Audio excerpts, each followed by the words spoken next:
Thank you for downloading this RealAgriculture podcast. Excite your crops with inputs from Excite Bio. Access nitrogen and phosphorus with Excite Bio's lineup of inoculants and ag biologicals. Since 2010, they've been helping farmers harness the power of the soil. Learn more at excitebio.ca. That's XITEBIO.ca. Good day, and welcome to Wheat Pete's Word here on Real Agriculture for Wednesday, November the 27th. On this episode of The Word, dang, looks like winter is here, but there's big differences in the weather across North America. We'll chat a little bit about that. The soybean trials, where are they? Well, they're almost here, and they are here. We'll talk about that. And then agronomy answers. So many great questions. We will get to as many discussions as we can get to before, yet again, Wheat Pete runs out of time. Let's go!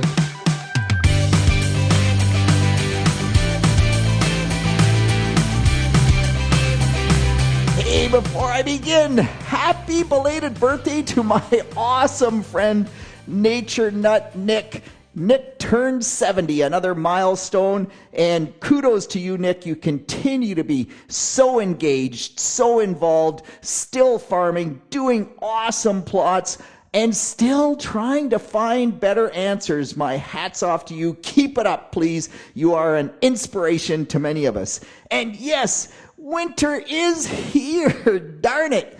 It looks like, at least in Ontario, and I know in Western Canada it has hit as well.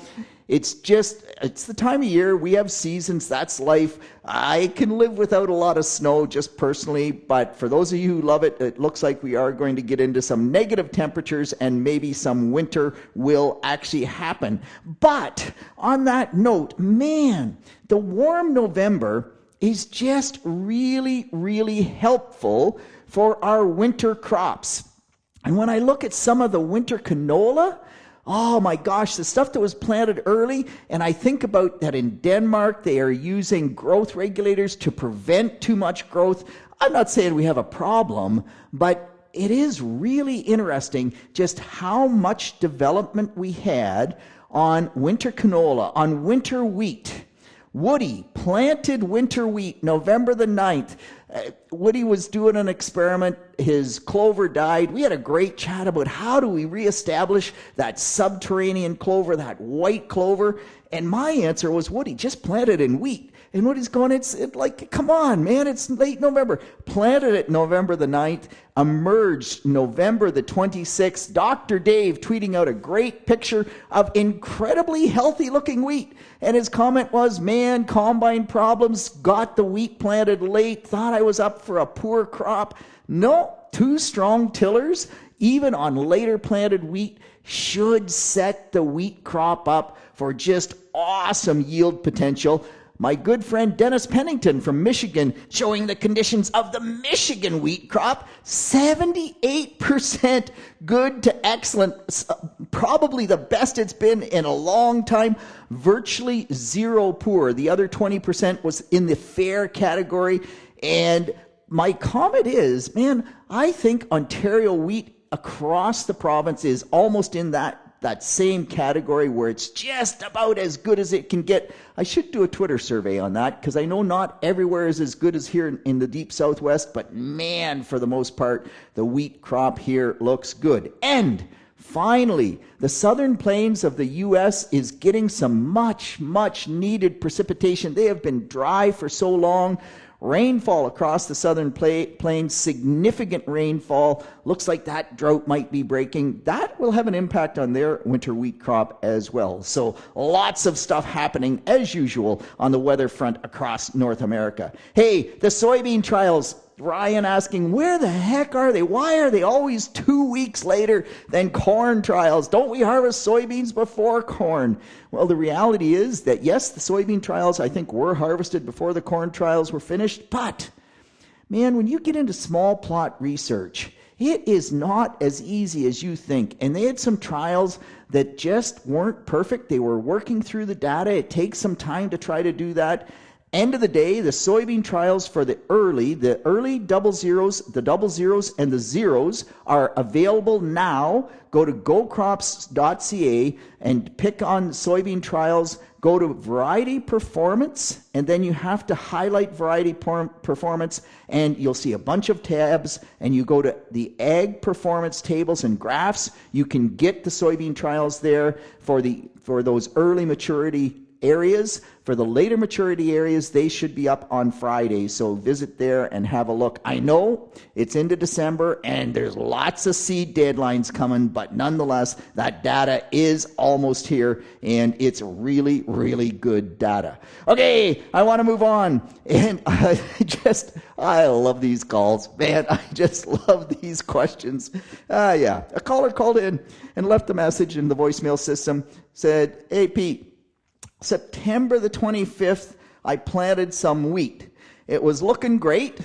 Yellow strips are developing in my wheat crop. Why?" Oh, wait a minute. I am not psychic, man.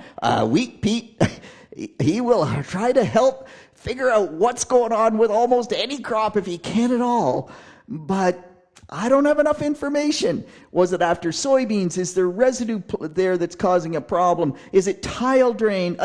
Just so many questions there. If you give me more information, we will try to help with that. But yellow strips in September 25th wheat? Yeah, I just got no clue.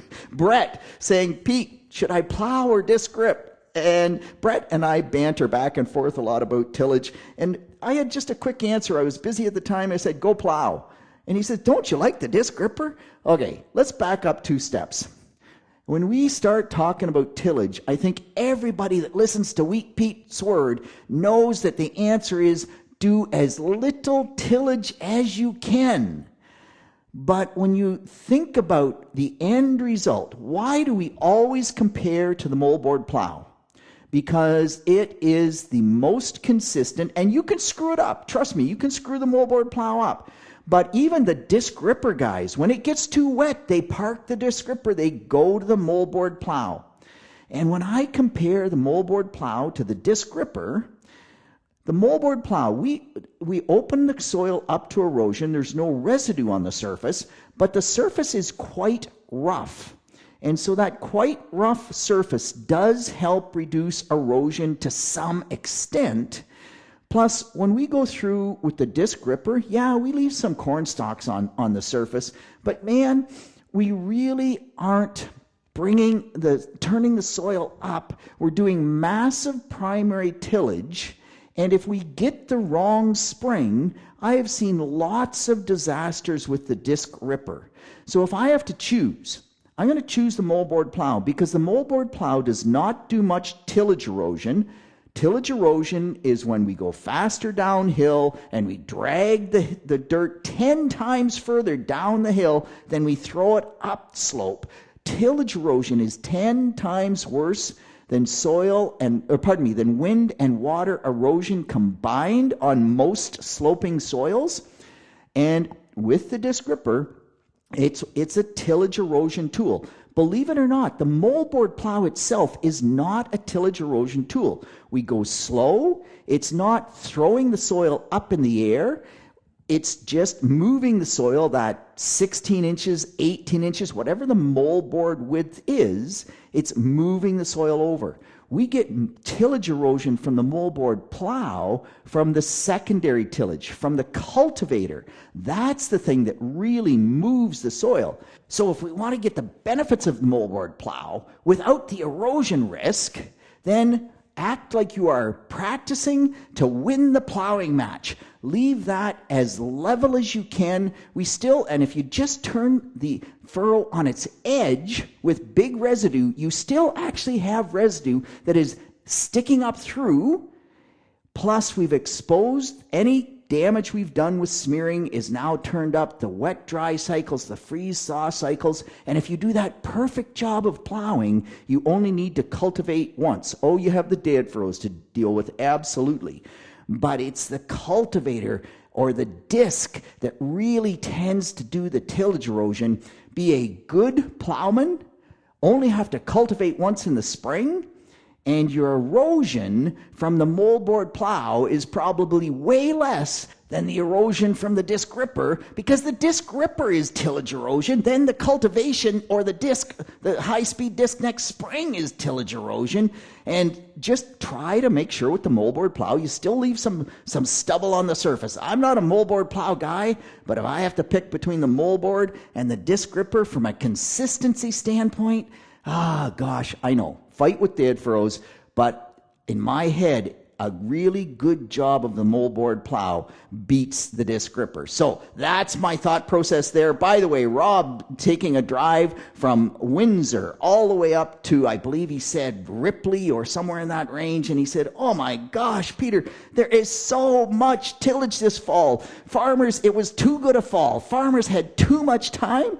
Well, you know, if you're going to do tillage, primary tillage, that's way more massive than wheat Pete would ever like, do it on a dry fall, because then at least you're not creating damage. If you are going down to break up some of that compaction, it's drier down there, and so you have a better chance of doing a decent job. If you're going to do tillage, do it when it's dry. Maybe on a dry fall like this, it's not all bad. But still, I come back to do the minimum. If you can just run over, and actually really interesting, because Tyler sent me a picture. He was doing a plot with an RTS, and his comment was, Pete RTS's his corn stalks. I wonder if there's something there. So if that's all you need to do is one pass with the RTS, it's way better than the moldboard plow. By the way, though, the RTS does cause tillage erosion because you're going at high speed. You're throwing the soil up in the air. You throw the soil up in the air. Gravity pulls it down the hill way more than it pulls it up the hill. So some of those things to keep in mind. And on a related note, I talked about how hard the ground has been where the water laid. And how does that make any sense? It's only 64 pounds if you're 12 inches deep water on a square foot. That's nothing.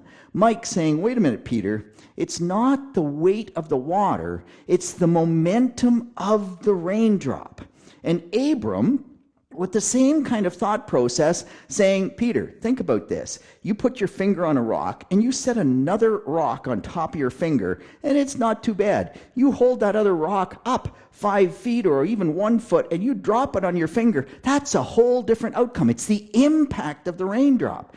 Well, that's all well and good, but think about this. If the impact of the raindrop was actually that incredibly hard, when you walk outside in the rainstorm, it would kill you. And in fact, it would kill you if it wasn't for the fact that the air resists the raindrop. Gravity pulls the raindrop towards the earth, but the resistance of the air, the friction of the air, slows that raindrop down, and the raindrop never falls faster than about 10 meters per second, and the force it exerts when it hits the soil is mass times that speed, and at the end of the day, that's only enough to create crusting. And if you moldboard plow, and you turn that soil up and you weaken that aggregate structure and you get the big pounding rains after that one cultivation, you will get a much worse crust than the no-tiller where they have the residue to protect that soil. But it's not the deep compaction. It's not the 6-inch, the 4-inch, the 3-inch compaction where when I go through it with my strip tiller, the tractor slows down by 30% because at 6 inches deep all the way up, it's that much tougher. It's that much more compacted. So yes, momentum matters, and that's why we loosen soil up and we create crusts because of that momentum.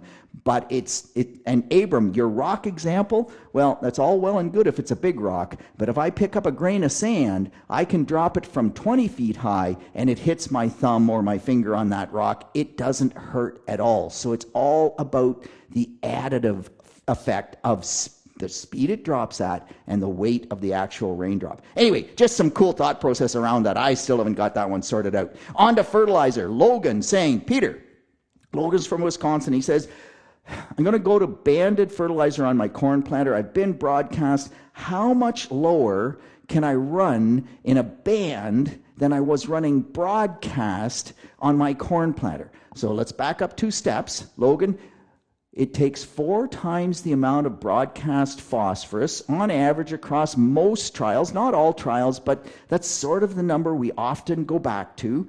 4 times the amount of broadcast phosphorus to equal the yield gain you will get from a band. But if you are just broadcasting replacement phosphorus, then you'll get better response to the band, but you can't actually lower the rate. Whenever we talk about fertilizer, we always have to come back to what does the crop remove versus what do we apply, because we need to maintain, and this is data from Ontario, from Manitoba, from Minnesota, I don't know how many other places, we need to maintain medium soil test levels to maximize yields. So all of these ideas about less phosphorus only work if we still maintain our medium soil test. So will you get better response to your banded fertilizer? 100%. Can you lower the rate and still get a better return on investment? Yes, you can, 100%. But at the end of the day, watch out for that removal. Kyra from Alberta with a similar question saying, Peter, can you help me out here? Because all these people are promoting these polyphosphate products that come with calcium, and they say that we increase the phosphorus uptake, we can reduce the phosphorus application by 50%. Well, Kyra, I think in Alberta, most of your soil tests are probably pretty low to begin with. Anytime you reduce that phosphorus application, you are doing yourself long-term harm. Any new phosphorus product, man, it's got to bring more yield, and it needs to bring more yield while we still maintain the amount of phosphorus that we need to apply to replace the crop removal. The calcium, and I think I've talked about this on an earlier word episode, it just makes no sense to me. Calcium ties phosphorus up. If you're low calcium soils and you need the calcium, that's a different story.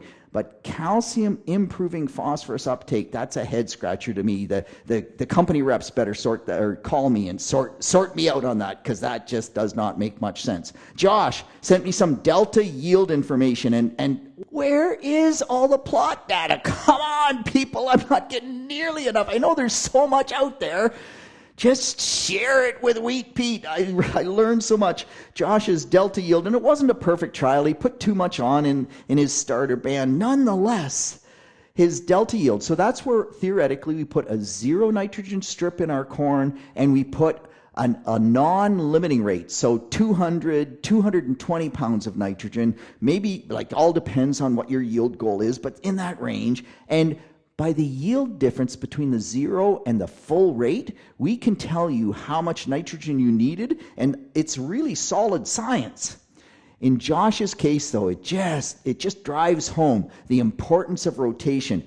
Corn on corn, his delta yield was 182 pounds per acre of nitrogen, and his corn on soybean stubble, his corn on pea stubble, was somewhere between 85 pounds of nitrogen, which is basically 100 pounds less, and 136 pounds of nitrogen per acre, which is basically 50 pounds less.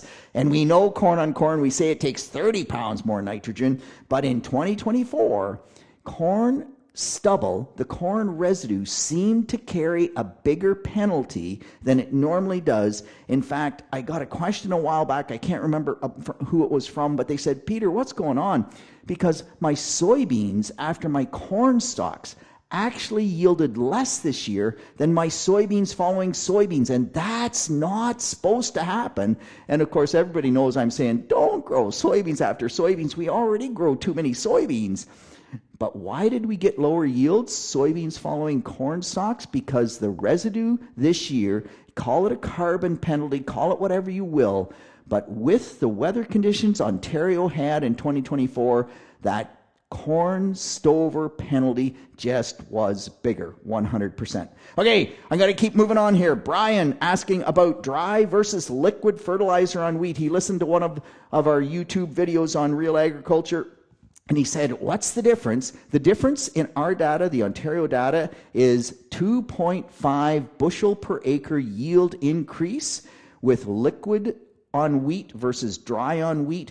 It's a uniformative application thing, but it's also when the wheat gets that nitrogen, because remember, 28% is 1/4 nitrate, 1/4 ammonium. They are both immediately available. When we put 28 on wheat, we see it green up within a day or two. When we put urea on wheat, it takes at least 10 days, sometimes 2 weeks. So it's how quickly is it there and how uniform is that application. Nick saying, oh, Peter, dang, I missed that note about putting 50 pounds of nitrogen on my cover crop oats. I only got 22 pounds on. What do I do next spring to overcome that? Oh, Nick, I don't have an answer for you, man. Like at the end of the day, we can't change the carbon to nitrogen ratio in the residue.